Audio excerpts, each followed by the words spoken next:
Nesse vídeo, dando continuidade aos exercícios, eu resolverei os exercícios de potencial elétrico que eu tinha deixado indicado, dos exercícios propostos, lá da página 196 e 197 do livro de casa. Vamos lá? Nós faremos os exercícios de 14 a 19 e os exercícios 14 e 15 dependem deste gráfico. Neste gráfico, nós temos aqui no eixo Y potencial em volts pelo raio aí da esfera. Ele fala que nós temos uma esfera carregada, né, com carga Q, e ele pede para a gente calcular essa carga Q. Nós vamos calcular a carga Q a partir da expressão do potencial. O potencial é a constante vezes a carga dividido pela distância, aí, que é o raio da nossa esfera. Quando a gente observa um gráfico de potencial pelo raio, quando esse potencial vai deixar de ser constante, nós temos aí a nossa distância, né, saindo do tamanho da esfera. Então, nesse pedacinho aqui onde é constante, aqui nós temos o valor exato de raio da esfera. Nós vamos utilizar esse valor de raio aí, né, que é o momento que eu estou saindo da minha esfera, por isso que eu tenho raio. E aí eu pego esse potencial aqui no gráfico. Quando a gente substitui aqui, né, ó, 180 do potencial, 9 vezes 10 a 9 da constante, a carga. Não se esqueça que a gente tem que utilizar aí essa distância ou esse raio em metros por conta do sistema internacional. Vai ser 0,03.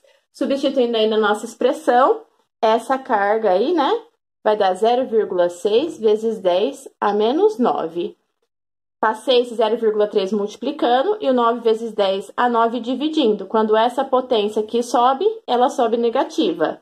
Vou arrumar em notação científica, vai dar 6 vezes 10 a menos 10 Coulomb. No exercício 15, ele quer que a gente indique qual seria aí o melhor gráfico para campo elétrico em função aí dessa distância ou do raio da nossa esfera. A gente sabe que internamente a nossa esfera, né, o nosso campo elétrico, ele é nulo aí, né, ele é zero por conta da blindagem eletrostática. Então, aqui a gente tem um potencial que vai ser constante, e esse potencial aqui vai ser constante, e ele começa, o campo elétrico começa a aumentar quando a gente começa a sair aí da nossa esfera, e ele vai diminuindo conforme vai aumentando esse raio por conta dessa distância, né? Então, o melhor gráfico que representa isso é o gráfico da letra C.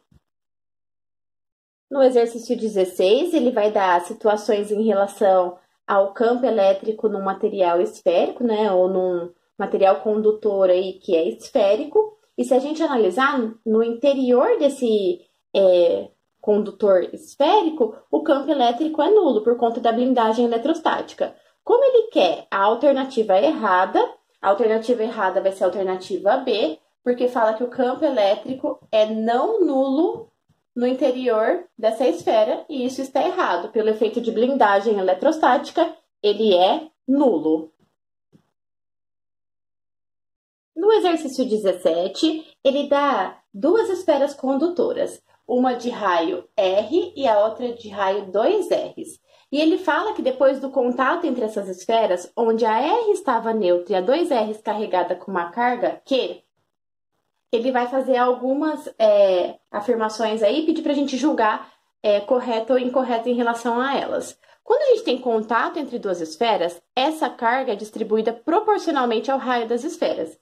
Então, uma carga Q que vai ser distribuída entre uma esfera de raio R e uma esfera de raio 2R, eu vou ter aqui, então, após o contato, uma carga Q sobre 3 e uma carga aqui, 2Q sobre 3. Como ele fala que aqui tinha uma carga positiva, a carga aqui tem que ter o mesmo sinal da carga antes do contato. Na questão número 1, ele vai falar que a força elétrica, né, gerada por essas duas cargas após a separação entre elas, então elas tiveram contato, nesse contato teve essa distribuição de cargas, e após afastar aí com uma distância A, ele fala que a força eletrostática delas, então, vai ser a constante, a carga ao quadrado, dividido por 4A ao quadrado. Vamos, então, calcular essa força elétrica para ver se ela é realmente isso. Então, a força elétrica vai ser a constante, uma carga que é Q sobre 3, 2Q sobre 3, né? E aqui eu vou ter a distância que é ao quadrado. Aqui a gente vai ter a carga ao quadrado, mas vai ser dividido por 6. Vai ficar assim, ó. Constante, duas cargas ao quadrado, dividido por 6A ao quadrado. Então, a questão número 1, ela é falsa por conta disso. Aqui a gente já consegue analisar o item 2, porque no item 2 ele fala que a esfera de raio R tem carga Q sobre 3 e a esfera de raio 2R tem carga 2Q sobre 3. E as cargas são positivas, isso é verdadeiro. No item 4, ele fala que o potencial elétrico na esfera maior é a metade do valor do potencial na esfera menor. Se a gente for escrever o potencial elétrico, ele é a constante, a carga, dividido pela distância aí que a gente está usando o A nesse caso. Se a gente pensar em substituir essa carga aqui pelo da esfera de 2R de raio na esfera maior, e depois a gente comparar com o da esfera menor, vai dar o dobro e não a metade. Vou substituir aqui só para vocês verem, ó. Então, vai ficar constante, 2/3 de Q por A, né? E a da menor vai dar constante, 1/3 de Q sobre A. Então, aqui, ó, se a gente observar que esse é o valor da menor, o da maior é o dobro. Então, isso aqui também é falso. Só um detalhe, nas alternativas ele usou Q minúsculo e eu tô usando Q maiúsculo aqui porque eu já tinha utilizado Q maiúsculo na hora de começar a resolver o exercício. Isso não altera a nossa análise, tá? Esse Q é de carga em ambas as situações. No item 8 ele fala assim: todo o excesso de carga na esfera menor está localizado na sua superfície. Isso acontece na esfera menor e na esfera maior, porque a carga se distribui de maneira homogênea na superfície, então é verdadeiro. No item 16, ele fala assim: o campo elétrico no interior da esfera menor é nulo. Isso acontece para a esfera maior também, por conta do efeito de blindagem, então também é verdadeiro. O campo elétrico dentro da esfera é nulo. E no 32 ele fala: a diferença de potencial entre quaisquer dois pontos da esfera maior é diferente de zero. Tanto para a esfera maior quanto para a esfera menor, se a gente está falando na superfície da esfera ou no interior da esfera, não tem diferença de potencial. O potencial é constante em qualquer uma dessas regiões. Então, não há diferença de potencial. Isso é falso, vai ser zero e não diferente de zero, como fala a alternativa. A somatória de todas as questões verdadeiras vai dar 26. No exercício 18, nós temos essa figura onde as linhas indicam as linhas de campo elétrico. Ele falou que esse campo vale 200 volts por metro. Nós temos superfícies equipotenciais aqui, onde uma vale 60 volts e a outra vale 20 volts. Então, a diferença de potencial entre elas é de 40 volts. E ele pede para a gente analisar as afirmativas entre verdadeiras e falsas. Vamos ver a primeira. A primeira ele fala assim: a separação D vale 0,2 metros. Então, vamos conferir se D vale 0,2 metros. Para achar a distância D, a gente vai achar essa distância, né? Pela relação entre campo e diferença de potencial, ou potencial elétrico, onde o campo é o potencial dividido pela distância. Nós temos o valor de potencial que ele deu e temos a diferença de potencial aqui, só vamos substituir. Então, aqui vai ser 200, aqui vai ser 40 D. Aí então, a distância D vai ser 40 dividido por 200, e isso aqui vai ser 0,2 metros mesmo. A alternativa afirmativa, né, 1, é verdadeira. Na afirmativa 2, ele fala assim que o trabalho realizado pela força elétrica para deslocar uma carga de 6 microcoulombs de A para C, né? Então, essa carga vai de A até C, é de 24 vezes 10 a menos 5 joules. Então, o trabalho é de 24 vezes 10 a menos 5 joules. Então, a gente vai conferir se corresponde a esse valor de trabalho mesmo. Então, quando a gente vai calcular o trabalho da força elétrica, ele é a carga vezes aí a diferença de potencial que nós temos entre os pontos que foram citados. Como é de A até C, é a diferença de potencial de A com C. Então, aqui vai ser 6, eu vou usar a carga em coulombs, então é 10 a menos 6, porque está em microcoulomb. A diferença de potencial é 40. Então, aqui vai dar 6 vezes 40 vai dar 240, vezes 10 a menos 6. Se a gente arrumar um pouquinho, como ele falou, a resposta aqui, ó, vai realmente dar 24 vezes 10 a menos 5 joules. E essa afirmativa aí, 2, também é verdadeira. Na 3, ele fala assim: o trabalho realizado pela força elétrica para deslocar uma carga, né, de 6 microcoulombs de A para B é maior que o realizado de A para C. Então, o trabalho de A para B é maior que o trabalho de A para C.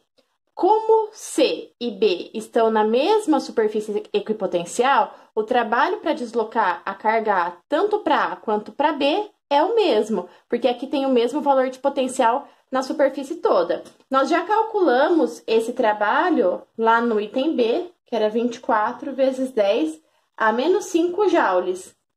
Isso é válido também de A até a B, é o mesmo valor de trabalho, então a 3 está falsa.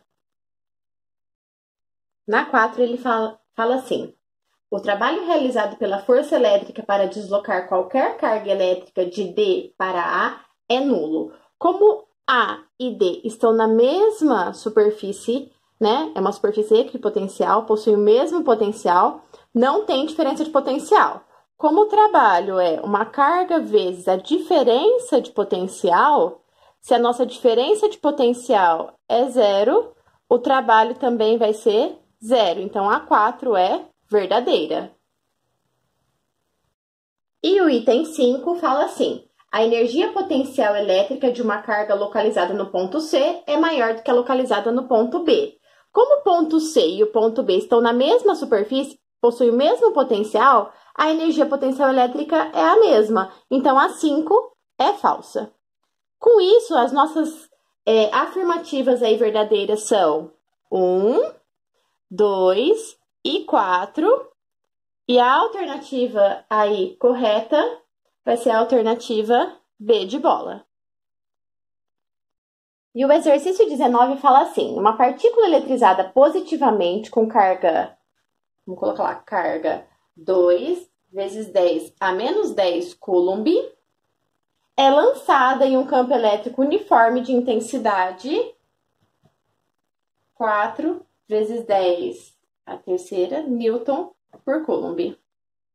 Escrevendo o movimento representado na figura. Então, ele representa aí, né, na figura, ele mostra que a distância aí de um ponto ao outro é de 2 metros na figura que vocês têm no exercício. E ele fala assim, ó, não há ação gravitacional. Na letra A, ele quer que a gente calcule a intensidade da força elétrica que atua nessa partícula. Então, na letra A, nós vamos calcular a força elétrica. Como nós temos a carga e o campo elétrico, a gente vai usar a relação de carga e campo elétrico para esse cálculo. Então, eu vou substituir aí a carga por 2 vezes 10 a menos 10, o campo elétrico por 4 vezes 10 a terceira, e fazendo esse cálculo aí, vai dar 8 vezes 10 a menos 7 newtons. Esse é o valor de força elétrica para esses dados do exercício. No item B, ele fala assim, qual a variação da energia cinética da partícula entre os pontos A e B? Nós sabemos que a variação da energia cinética é igual a menos energia potencial elétrica. Quando a gente olha para a energia potencial elétrica, ela é a carga vezes o potencial. E nós sabemos que o potencial é a distância que nós temos aí vezes o campo elétrico. Ele falou que essa distância é de 2 metros, o campo elétrico é de 4 vezes 10 a terceira, então nosso potencial vai ser de 8 vezes 10 a terceira. Como a gente tem aí metro, newton por coulomb. Nós vamos ter aí, então, esse valor de potencial, eu vou substituir aqui, ó. Então, energia potencial vai ser a carga que é 2 vezes 10 a menos 10, vezes 8 vezes 10 a terceira. essa energia potencial vai ser de 16 vezes 10 a menos 7 joules. Quando a gente observa aí, né, o Newton vezes metro, que vai ser nosso joule, né? E se a gente voltar nessa relação aqui, a variação, então, da energia cinética, como é menos energia potencial, vai ser menos 16 vezes 10 a menos 7 joules. Pessoal, esses foram os exercícios que nós tínhamos combinado de resolver juntos, né? Foi uma das tarefas de potencial elétrico aí da parte, na nossa frente 2, que é a parte de elétrica. Se vocês tiverem dúvidas, sugestões de exercícios, podem deixar como comentário lá, quando vocês acessam a minha aula, já joga no meu canal, pode comentar lá. Vocês me têm nas redes sociais, nos grupos de vocês, então vocês podem mandar as dúvidas ou as sugestões de exercícios, ok? Estou sentindo muita falta de vocês, estou com saudade, espero que muito em breve a gente consiga se encontrar. Um beijo, bons estudos e até a próxima!